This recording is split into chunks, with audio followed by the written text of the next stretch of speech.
মার্কেটের মধ্যে অনেক জিনিস চলমান হয়, অনেক জিনিস চলে। টাকাও যেটা জাল টাকা সেটাও টাকা, যেটা ঘি আমরা খাই সেটাও ঘি, 2 নম্বর ঠগি। ওয়ানে ঠগি, আবার 2 নম্বর ঠগি। সোনাপুর 1 নম্বর থাকে, 2 নম্বর থাকে। আবার বিভিন্ন যতগুলি দ্রব্য জিনিসগুলি আমরা কিনি এগুলি 1 নম্বর থাকে, 2 নম্বর থাকে, বেজাল থাকে। আল্লাহ সুবহানাহু ওয়া তাআলা বললেন মুমিন খাঁটিও থাকে, ভেজালও থাকে।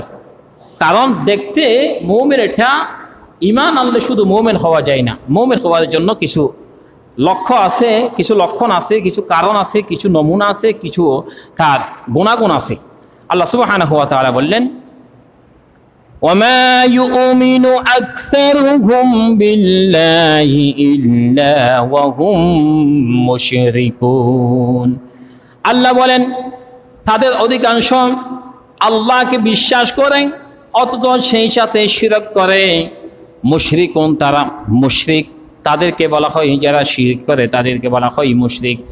ঈমান আনার পর যদি কেউ শিরক করে, আল্লাহ সুবহানাহু ওয়া তাআলা বললেন ইন্নাল্লাহা লা ইয়াগফিরু আন ইউশরাকা বিহি ওয়া ইয়াগফিরু মা দুনা যালিকা লিমান ইয়াশা।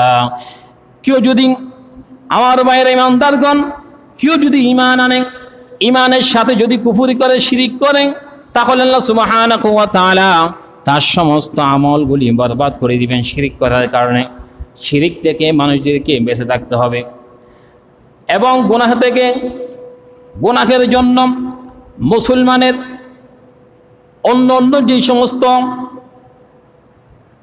মানুষগুলি দুনিয়ার মধ্যে এসেছিলেন, অন্য অন্য নবীদের কওমগুলি পৃথিবীর মধ্যে যারা এসেছিলেন তারা 72 দলে বিভক্ত হয়েছিল। অন্য অন্য যে সমস্ত আমাদের আগে, আমার নবীর আগে পৃথিবীর মধ্যে যারা আগমন করেছিল তাদের দলের মধ্যে তারা 72 দলে বিভক্ত হয়েছিল। কিন্তু রাসূল পাক সাল্লাল্লাহু আলাইহি ওয়াসাল্লাম বললেন আমার উম্মত 73 দলের মধ্যে বিভক্ত হয়ে যাবে। অন্য অন্য দলগুলি তারা 72 দলে বিভক্ত হয়েছিল। আগেকার কওম জাতি যারা পৃথিবীর মধ্যে এসেছিল তারা 72 দলে বিভক্ত হয়েছিল। কিন্তু নবীজি বললেন আমার